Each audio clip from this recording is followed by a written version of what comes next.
Hey everyone, welcome back to the channel. In today's video, I'm going to show you guys how couples can use Trim for shared expenses. Do you want a smoother way to manage money as a couple? Well, Trim's got your back.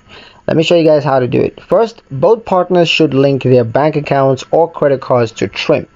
It will automatically combine your financial data into one clear view. Use spending categories to see who's spending on what. It could be on groceries, utilities, date nights, and more.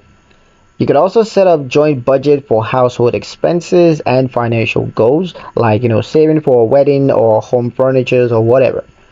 Trim will alert you to unusual spendings, which can help. They could also help to cancel unused subscription and to track shared bills.